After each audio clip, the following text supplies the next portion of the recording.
c'est l'une des questions qui anime énormément notre été, Isabelle. Faut-il interdire les réseaux sociaux aux moins de 15-16 ans? Là, il y a différentes moutures de ces règlements-là à travers la planète. L'Australie a lancé le bal, la France les a imités, d'autres pays, dont l'Angleterre, sont en voie de le faire. Puis le Canada a aussi un projet de loi là, qui pourrait être adopté cet automne. Il y a même, c'est le Royaume-Uni qui parlait d'un couvre-feu là, de minuit à 6 heures pour les jeunes. Nous, on est en train de plancher là-dessus. Mais j'ai l'impression qu'on essaie quelque chose. C'est très récent pour voir si ça va fonctionner, mais c'est comme si on mettait une virgule dans une phrase. Je ne suis pas certaine qu'on s'attaque vraiment au problème en interdisant. Est-ce que vraiment l'interdiction a changé quelque chose au cours de l'histoire? Je me pose la question. Ben oui, là, je veux dire que ce soit l'alcool, que ce soit la cigarette, pour les plus jeunes, là, à un moment donné, c'est bien qu'on ait des âges minimums pour des choses qui sont nocives. Puis pour oui, moi, mais c'est différent. Ben oui. Non, je sais pas. En fait, pour moi, ce qu'on voit avec les réseaux sociaux depuis quelques années, parce que tout ça a finalement 15 ans à peu près d'existence, c'est qu'on est en train de créer carrément une crise de santé publique sous l'angle de la santé mentale, mais qui est très dommageable pour des jeunes dont le cerveau est en formation, dont la socialisation est en train de se faire, puis de leur donner le plein accès à toute cette désinformation, puis ce sexting, puis tout est n'importe quoi. Là. Je veux pas faire la liste de mes griefs, mais je suis, moi, heureux qu'on trouve en fait des façons de contraindre l'usage de ces plateformes-là. Moi, j'ai adoré parce que dans les écoles, ça s'est bien passé. Les profs comme les jeunes ont trouvé que c'était... Tu parles des cellulaires. Exactement. Ben, c'est les cellulaires, les écrans, donc, que ça a fait vraiment une différence. Par contre, quand je regarde avec l'angle de la culture, on a beaucoup essayé d'aller rejoindre les jeunes. Où ils sont les jeunes? Sur les réseaux sociaux, on a injecté un paquet d'argent dans Télé-Québec qui, là, est en train de se renouveler sur TikTok pour essayer d'aller rejoindre les jeunes. Il y a différents créateurs de contenu aussi parce qu'on se rend compte qu'il y a une espèce de star system à 2 vitesses. Donc, on est en train de dire, bon, la façon traditionnelle de faire les choses, ça ne rejoint pas nos jeunes. Comment on peut faire pour les intéresser à notre culture? On va aller les trouver là où ils sont. Ouais. Est-ce que si en interdisant les réseaux sociaux pour les moins de 15 ans, on n'est pas en train de tuer justement les pas qu'on essaie de faire pour survivre la culture québécoise? Mais là, tu vois, tu dis, donc Télé-Québec et tous ces artistes sont allés sur les réseaux sociaux parce que c'est là où les jeunes se trouvent. Ben si on a interdit aux jeunes d'aller là, ils vont aller ailleurs, tu comprends? Puis est-ce qu'ils iront ailleurs parce que c'est là? Je pense, oui, j'espère. Puis peut-être encore une fois, là, on peut avoir une définition variable de ce qui est un réseau social. Par exemple, est-ce que YouTube est un réseau social? C'est une bonne question. Peut-être que non. Là, moi, j'envisage plus Techniquement, oui. Ouais, mais il n'est pas social tant que ça au sens d'un instant. Tu peux mettre des commentaires. Il y a du direct. Comme je te dis, il y a des aménagements à faire. Là. Je pense pas qu'on peut adopter ça tel quel, mais je pense que si on prive ces plus jeunes-là d'avoir accès au foutoir qui est devenu l'Internet et les réseaux sociaux en particulier, ils vont aller ailleurs. Et là, les artistes iront dans cet ailleurs qui, je l'espère, sera plus sain, sera moins... c'est quoi cet ailleurs-là? Comme je te dis, là, j'ai pas... c'est ça. Oui, mais je pense que la première chose, c'est de reconnaître qu'on vit cette crise de santé publique majeure avec nos jeunes qui sont presque prisonniers. Puis tu sais, ce ne sont pas des acteurs bienveillants, là, je le dis à chaque fois, mais tu sais, les méta de ce monde, les TikTok, là, c'est pas des gens qui sont là, comment est-ce que je pourrais aider la jeunesse à mieux s'émanciper? C'est des gros capitalistes sales qui veulent juste t'emmener, te polariser pour que tu cliques puis que tu achètes la paire de sneakers. Puis pour moi, c'est au prix de la santé mentale de nos jeunes, je trouve ça vraiment fou qu'on laisse ça aller. Je suis d'accord avec toi que ces géants-là ne veulent pas le bien, mais il y a des gens qui ont réussi à trouver le bien à travers ces plateformes-là. Je pense juste récemment, si je reste dans la thématique de la culture, Enola Bédard qui a réussi à danser avec Shakira grâce aux réseaux sociaux. Je regarde également, au Québec, on a décidé d'interdire la publicité destinée aux jeunes de 13 ans. Il y a déjà plusieurs années de ça. Et finalement, ce que ça a fait, parce qu'on ne voulait pas les exposer aux produits, mais ce que ça a fait, ça a un peu tué la télé québécoise. Ça a fermé les Youpa, les Vrac TV de ce monde, en voulant essayer d'être plus blanc que blanc. Puis on en a déjà parlé avec Annie Brocoli. C'est entre autres ça a contribué, pas que, mais à planter le tout. Puis finalement, on se rend compte que ce dont on a essayé de protéger nos jeunes, c'est 15 fois pire aujourd'hui. La publicité est encore plus omniprésente sur différentes plateformes, donc ça a trouvé son chemin ailleurs. Donc peut-être qu'il faut reconnaître les erreurs du passé, puis je reviens à ce que tu disais, peut-être que si on interdisait les réseaux sociaux aux moins de 15 ans, ils retourneraient sur des Youpla 2.0 puis d'autres plateformes. Ça n'existe plus. Oui, mais tu comprends, il faudrait les remettre. Mais justement, je dis pas que c'est facile, mais je pense que la prémisse, c'est de reconnaître la problématique puis de mettre rapidement un terme à cette crise qu'on a fabriquée de toutes pièces chez nos jeunes. Puis, tu sais, je reviens sur Enola Bédard, elle a 25 ans. Là. Je pense qu'il y a aussi... Les gens, ils pensent les jeunes, parce que les jeunes... Tu sais, 15 ans, là, c'est limite des enfants. Là, des ados. Ben ouais, mais tu comprends, le cerveau est en formation, la socialisation est en formation. Ouais. Fait que mon point, c'est que, tu sais, à partir de... Enola Bédard, elle aurait pu commencer sa carrière à 16 ans, puis vivre une carrière de danseuse sur Instagram fulgurante pendant les 10 années qui ont suivi. Tu comprends? Je dis pas qu'il faut l'interdire à tout le monde, mais je pense qu'il y a un âge, à un moment donné, que ce soit 14, 15 ou 16 ans, en deçà duquel c'est vraiment problématique de laisser les jeunes faire tout et n'importe quoi sur ces plateformes. L'interdiction est peut-être une solution, mais il y a aussi l'aspect de l'éducation. Moi, ma question, c'est est-ce que quand on interdit, par exemple, comme la publicité pour les 13 ans, ça se voulait très positif, si on voulait justement protéger nos jeunes de ce monde de consommation. Puis finalement, est-ce que l'interdiction de la pub aurait été une bonne chose chez les jeunes? Non, mais ça se pose comme question. Ensuite, moi, mon point, c'est, exact, est-ce que l'interdiction est la solution? Ça ne veut pas dire que non, mais est-ce que l'éducation aussi devrait faire partie? Et est-ce que, comme adultes, on ne change pas nous-mêmes notre façon de consommer? On peut bien interdire aux jeunes de moins de 15 ans de ne pas aller sur les réseaux, mais nous-mêmes, on est 1000 heures par jour sur nos téléphones. On est l'exemple. Non, mais quand tu es jeune, quand tu as 8, 9, 10 ans, même 5 ans, je regarde juste ma nièce, puis on en a parlé ensemble. Elle a 2 ans et demi, elle a le réflexe de prendre un téléphone en plastique puis de nous photographier avec son téléphone. Donc, elle a pris ça de quelque part, elle ne l'a pas inventé. Mais toi et moi, tu n'as pas d'âge, j'en ai 44, on est capable d'aller voir une vidéo puis de voir que c'est Andrew Tate puis que c'est un tata puis de dire je vais fermer ça. Mais un jeune de 12 ans, puis tu sais, je reviens à la série Adolescence, moi, qui m'a énormément marqué. Puis tu sais, je suis papa de 2 jeunes garçons de 1 et 4 ans. Puis je me dis un jour, ils vont avoir 11 puis 12, puis ils vont voir des Andrew Tate, puis ils vont voir des espèces d'influenceurs masculinistes toxiques qui ont une manière d'aborder ça comme de manière positive puis de t'emmener un petit peu dans cet univers-là. Puis tu sais, j'ai pas envie que mon petit garçon, moi, il se retrouve là, comme dans ce film-là, à assassiner un de ses confrères ou à faire preuve de misogynie parce que il fallait donc lui donner l'accès aux réseaux sociaux, tu comprends? Je préfère qu'on ait un régime relativement strict, puis quand il y aura le cerveau assez développé, puis qu'il sera un genre d'adulte, ben là, il pourra distinguer ce qui est de la bullshit puis ce qui est de la qualité. Mais justement, l'éducation peut être quelque chose parce que 15 ans, ton cerveau n'est toujours pas mature. Parce que ton cerveau devient à maturité à la mi-vingtaine à peu près. Est-ce que de ne jamais être exposé et là, tout d'un coup, tu tombes dans le plat? Bon, non, mais regarde, par exemple, quelqu'un à qui on interdit de manger du sucre, par exemple, ou de manger des chips, qu'est-ce qu'il fait la minute où il y a accès? Il tombe dedans. Donc, c'est là où je me demande, est-ce que l'interdiction fonctionne? Parce qu'à 15 ans, si tu commences on t'a pas dit comment ça fonctionnait, puis les dangers XXX, puis adolescence, ben est-ce que tu auras une meilleure hygiène sur les réseaux sociaux? Je me suis souvent passé cette remarque-là avec les jeunes dans les provinces ou les États où l'âge de l'alcool est à 19 ou 21 ans. C'est comme maudit qu'ils savent pas boire. Puis tu compares ça avec les jeunes Français qui commencent un peu à picoler à 14-15 ans. Ils sont beaucoup plus responsables rendus à 20 ans que ceux qui soudainement gagnent ce privilège-là. C'est des beuveries monumentales.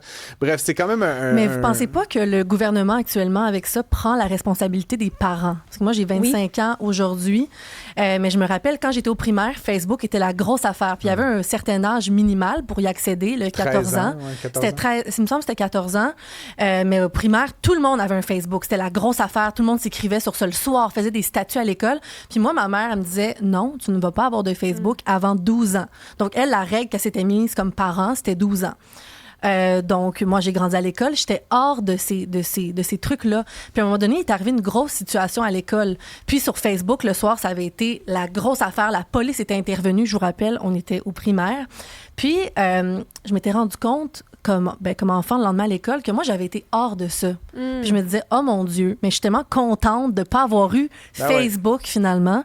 Puis, quand j'ai eu mon 12 ans, j'ai eu mon compte Facebook. J'ai mis le petit crochet. Là, on s'entend, Facebook n'avait pas vraiment de paramètres de confidentialité. Et j'ai eu mon compte. Mais c'était l'âge que ma mère avait fixé elle-même comme parent. Flo, tu marques tellement un point. Là, le point du match, je pense qu'il te revient, les parents. Rôle des parents dans ça, c'est hyper important aussi. Moi, je trouve que tu as raison. Ouais, sauf qu'on est toujours victime ou en fait, il y a toujours un parent un peu plus lousse ou un peu moins prévoyant ou un peu. Mais c'est sûr, il y a tout type de parents. Puis toi, t'étais contente peut-être d'avoir été exclue de cette situation-là, mais tout ce qui a précédé cette situation-là, tu te sentais que tu faisais peut-être pas partie de la gang. Puis mon Dieu, ça met ça, énormément de pression sociale. Puis à la fin, ça crée des espèces de crises, puis des comportements complètement non souhaitables. Bref, je reste sur mon point. Seb, t'as l'air d'un gars qui veut parler, toi. Ben, je trouve ça rigolo, puis je trouve ça un petit peu hypocrite de mettre ça dans les mains du gouvernement. On va légiférer là-dessus. Allô? Ben non! Pensez-vous vraiment que ça va fonctionner? Non. Attends un petit peu, je cherche. J'ai un exemple qui me vient tout bonnement comme ça. La pornographie qui n'est... Tellement! Ben quoi, c'est interdit aux moins de 18 ans? C'est ça, je comprends, jusqu'à dernière... On me dit à l'oreille, oui.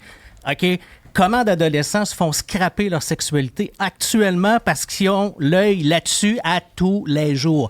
Maintenant, vous allez me dire « Ah, mais là, on va couper TikTok. Ils n'auront pas accès. » Ben, voyons donc. Ça n'arrivera jamais. Non. C'est dans votre tête. On n'est même pas capable de gérer au Québec, ça clique. Imagines-tu tout le pays au complet réglementer ça? Puis il y a bien d'autres affaires à gérer que ça. Tantôt, vous dites, c'est les parents. C'est quoi que je dis tout le temps? C'est quoi ma phrase? Occupez-vous-en! C'est tout! Mais à partir de là, vous allez avoir des enfants. Parents, puis ça passait direct. ça reste que le gouvernement nous encadre pour l'alcool, puis la cigarette, puis le permis de conduire, puis un paquet d'affaires. Je veux dire, là, de se mettre à dire, ils ont fait ça clic, on ne peut plus réglementer rien. Hey, les cours d'école sont pleines de monde qui fume. Il y a des botches partout. Okay, oui. Mais donc, ne faisons rien. Je suis pas d'accord avec ça. Je veux dire, c'est pas faisons rien. C'est pas parce que mettons ça dans le cours des parents. Ouais, mais... Oublie ton député là, qui va venir te dire « Hey, t'es un mauvais parent. » Il y aura toujours des bons et des moins bons parents. Je pense qu'il faut se donner des normes sociales, puis il faut les faire valoir. Puis c'est drôle parce que tantôt ou hier, à d'autres moments, vous nous mettez beaucoup l'accent sur le fait qu'il faut mettre de la police, puis de l'encadrement, puis du punitif. Mais là, soudainement, on doit être dans le libertarianisme, puis tout laisser faire. Je suis désolé, fixez-vous les amis, moi je pense que le gouvernement puis la discipline a un rôle important à jouer dans plein de facettes de nos vies, dont nos vies numériques. C'est pas une autre affaire, le numérique, ça fait partie de la société au même titre que de fumer des clopes puis de boire de l'alcool. Je dois avoir un trouble de l'opposition, moi, c'est terrible. Me faire encadrer, me faire dire quoi dire, comment élever mes propres enfants. Sincèrement, moi, ça n'arrivera pas. Et le changement ne se fera pas dans une société avant que les parents s'en occupent. Puis je pense quand même qu'il y a une différence entre les policiers, le sentiment de sécurité dans le métro dont on parlait hier, dont tu viens de mentionner, puis le gouvernement qui gère notre consommation des réseaux sociaux. Pour moi, c'est deux choses complètement différentes. C'est intéressant. On va en parler avec notre invité, pour trancher tout ça, puisque le débat part un peu dans toutes les directions. Et c'est bien parce que, justement, ça permet de voir toutes les facettes. Louis-Philippe Lampron est professeur à la faculté de droit de l'Université Laval. Vous suivez nos échanges depuis quelques minutes, professeur Lampron. Qu'est-ce que vous faites de cette intention possible du gouvernement canadien d'encadrer et, évidemment, de limiter l'accès aux réseaux sociaux par les jeunes? Oui, bonjour d'une part. D'autre part, juste vous dire que je ne vais pas être capable de trancher ce débat. Non. Maintenant, c'est aussi d'autres choses à dire. Très difficile de vous entendre débattre sans pouvoir intervenir. Alors, je vais essayer de faire un petit wrap-up des très, très bons arguments que j'ai entendus. Mais à la base, là, quand on regarde d'un point de vue, moi, je suis un spécialiste en droits et libertés de la personne. Bon. Alors, quand une intervention de cette nature-là est proposée au Québec et au Canada, c'est sûr que moi, mon réflexe, c'est de regarder en disant, est-ce que le gouvernement a le droit de faire ça ou c'est pas une ingérence injustifiée dans le droit des parents, justement, de déterminer ce qui est bon pour leurs enfants, ou encore dans le droit des mineurs, d'avoir accès à de l'information via les réseaux sociaux. On parlait de culture tout à l'heure, etc. Effectivement, si on interdit l'accès à plusieurs plateformes très populaires et très actives à une catégorie importante de la population, ça peut être une atteinte. En fait, clairement, ça va être une atteinte à leurs droits protégés par la liberté d'expression, d'avoir accès à des informations. Maintenant, l'éléphant dans la pièce, puis on l'a abordé dans votre débat, c'est la nature particulière des réseaux sociaux, d'une part, le modèle d'affaires des GAFAM, des Elon Musk, des Meta de ce monde. On pourrait même parler d'intelligence artificielle avec Anthropic, on va pas aller là parce que c'est une autre situation. Mais donc, ce modèle d'affaires-là et les impacts que ce modèle d'affaires-là produit sur l'ensemble de la société et sur le groupe visé par ces mesures-là, c'est-à-dire les jeunes. Alors ça, c'est le premier élément. Le deuxième élément qu'il ne faut pas oublier, c'est que les réseaux sociaux, c'est pas la même chose que le Web 2.0. D'interdire l'accès à un pan, en fait, du Web 2.0, donc le Web qui permet des interactions, donc des allers-retours entre la personne qui diffuse le contenu puis la personne qui consomme le contenu qui peut rétroagir. C'est au cœur des réseaux sociaux. Mais les réseaux sociaux, ils fonctionnent sur un modèle qui, on a de plus en plus de données là-dessus, est nocif pour plein d'institutions en démocratie parce que l'objectif, c'est de capter l'attention coûte que coûte, en fait. Et peu importe ce qui va capter l'attention, peu importe que ce soit souhaitable, positif, constructif ou nécessaire pour maintenir une société démocratique ensemble ou pas, si ça capte l'attention et que ça rapporte de l'argent, ben les plateformes, c'est avéré, là, ils vont pas s'auto-limiter, en fait, dans la mise en place des algorithmes qui vont pousser ce qui permet le plus de clics. Et donc, sur le groupe particulier, vous l'avez bien nommé là, dans votre débat, les mineurs par rapport au reste de la population, parce qu'ils sont en formation, parce qu'ils ont une plus grande vulnérabilité, parce qu'ils sont moins capables effectivement de faire la part des choses entre un contenu répugnant comme celui poussé par un Andrew Tate de ce monde versus une nouvelle publiée Télé-Québec. Sur Radio en Canada. Ben oui, voilà. C'est pas du tout la même chose. Et donc, est-ce que ça permettrait de justifier l'atteinte à leur liberté d'expression, leur statut de vulnérabilité? Là, le parallèle qui a été fait dans votre débat, encore une fois, vous avez tout nommé, sur l'interdiction de la publicité aux enfants à l'époque, là, moins de 13 ans, c'est sûr qu'on est pas mal dans les mêmes arguments. Mais finalement, est-ce que ce serait bon de l'interdire aux moins de 15 ans? Est-ce que c'est ça qu'il faut faire? Est-ce que c'est au gouvernement à légiférer? Puis si oui, comment on va faire? Bien, en gros, là, ce qui se passe en ce moment, c'est qu'on le voit, là, l'impact du modèle d'affaires très particulier des réseaux sociaux, puis le fait que eux autres sont là pour faire de l'argent. Soyons clairs. Oui. Puis on est le produit. Notre attention est le produit. Bon. Et donc, il y a des impacts sur toutes les couches de la population. Il y a des impacts sur vous, les journalistes, l'écosystème médiatique, la crise dans laquelle les médias traditionnels se trouvent. Elle est alimentée et mue en large partie par le déplacement des revenus publicitaires des médias traditionnels vers les réseaux sociaux. Et donc, on se ramasse dans une situation où les réseaux sociaux deviennent inéluctables, même pour permettre aux médias traditionnels d'être capables d'aller rejoindre les citoyens, parce que il faut maintenant, ça passe ou ça meurt, si c'est viral ou pas sur les réseaux sociaux. Alors, ça, c'est un exemple à quel point c'est tentaculaire, l'impact de ce modèle d'affaires-là. Et donc, les États essayent de trouver une manière d'harnacher le monstre que sont devenus, les monstres que sont devenus justement les GAFAM. Et donc là, ce qui semble être la première étape, parce que après ça, on peut tout à fait en débattre en disant, est-ce que c'est pas un plaster sur un problème qui est beaucoup plus large que ça? Puis dans ce cas-là, le doom scrolling, par exemple, ben ça affecte tout le monde, pas juste les mineurs, ça affecte vous, ça affecte moi, ça crée la crise de santé publique dont on parle, qui est alimentée par les réseaux sociaux, elle ne touche pas que les jeunes. Alors là, la question, c'est de savoir, est-ce que c'est la bonne approche ou pas? Mais clairement, là, vous parlez de consensus tout à l'heure, parce qu'effectivement, ces mesures-là se multiplient. Il y a eu l'Australie, là, il y a la France, le Canada, etc. Ça semble être une première étape que vont tester les gouvernements pour être capables de limiter l'impact nocif de ce modèle d'affaires-là des réseaux sociaux. Qui, encore une fois, je le répète, là, puis je parle toujours trop puis trop vite, fait qu'hésitez pas à m'arrêter. Là. Si vous n'êtes pas devant moi, vous ne pouvez pas me lancer un soulier pour m'empêcher. Coupez-moi le micro. Mais à la base, il ne faut pas oublier que les réseaux sociaux, c'est pas le web. Les réseaux sociaux, c'est pas le web 2.0 non plus. Et que l'accès à la culture, ça va être pris en considération là, dans l'évaluation de la compatibilité éventuelle de cette interdiction-là avec le droit à l'accès à l'information des jeunes. C'est qu'ils peuvent avoir accès à la culture de plein d'autres manières qu'en étant membres de ces structures-là qui ont des impacts nocifs pour leur développement. Seb avait aussi un bon point par rapport à la pornographie où on a voulu là aussi réglementer, puis c'est techniquement 18 ans et plus, mais je serais curieuse de voir la moyenne d'âge de ceux qui consomment de la porno. Ça a été très difficile, ça aussi, à réglementer. Vous pensez quoi de cet exemple-là? Bien là, ça nous amène ailleurs. C'est-à-dire qu'en droit, souvent, l'enfer est pavé de bonnes intentions. C'est-à-dire qu'on peut avoir, ça peut être une bonne idée que de limiter l'accès aux réseaux sociaux aux jeunes. On s'entend peut-être pas là-dessus, mais je dis, mettons qu'on adhère à ça. Après ça, que la manière choisie pour atteindre l'objectif se puisse et ne crée pas un mal plus grand que celui contre lequel on est en train de lutter. Là, je fais référence, par exemple, au modèle français qui implique, je pense, là, selon je sais pas s'il a été adopté ou pas dans l'État, mais si j'ai bien compris, il va falloir, pour avoir accès aux réseaux sociaux, qu'on montre une carte d'identité puis qu'on l'envoie justement aux GAFAM. Alors là, ça implique des enjeux risques de pour la protection confidentialité. des données personnelles. Bien sûr.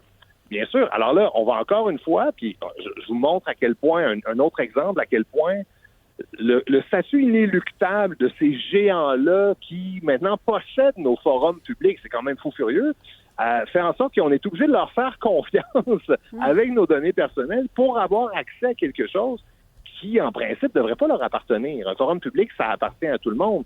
Là, le problème, c'est que via l'architecture qu'ils ont créée, qu'ils ont développée, puis je suis pas en train de dire nationalisons les réseaux sociaux, mais le problème, c'est qu'ils sont tout puissants, en fait, en notre capacité citoyenne à avoir accès à une masse d'informations, à des nouvelles journalistiques, ou encore carrément via Google, si on va être capable d'aller chercher les informations dont on a besoin en temps réel pour s'informer sur des sujets d'intérêt public. Je regarde les réactions sur la messagerie texte et il y en a plusieurs qui disent on voit donc ça comme plus de contrôle encore dans notre vie.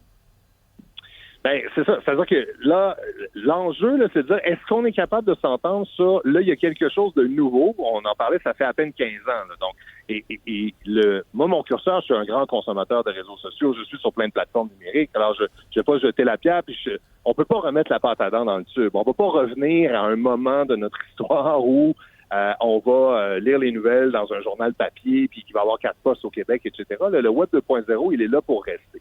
Une fois qu'on a dit ça, il y a eu plein de moments dans notre histoire où il y a eu des nouveautés, puis une fois que collectivement on s'est rendu compte qu'il y avait des impacts nocifs pour le plus grand nombre, on a agi. C'est ça le rôle de la loi, en fait. Puis c'est pour ça que souvent, le droit, il est en retard sur l'évolution technologique, parce que ça prend du temps avec le gouvernement et les données nécessaires pour dire, écoutez, pour protéger le plus grand nombre, là, il faut pas l'interdire, mais l'encadrer, le limiter, puis souvent, ça va se faire étape par étape. Là, ce qui semble se produire, en tout cas les tentatives de bonne foi, mais qui peuvent venir, ça peut backfirer de différentes manières, ces projets-là, puis je suis pas en train de dire, c'est pas moi la Cour suprême, là. Alors, je sais pas comment, s'il y a une contestation judiciaire d'une mesure comme celle-là au Canada, dans quelle mesure les juges vont trancher que c'est raisonnable ou pas comme atteinte aux droits fondamentaux des jeunes.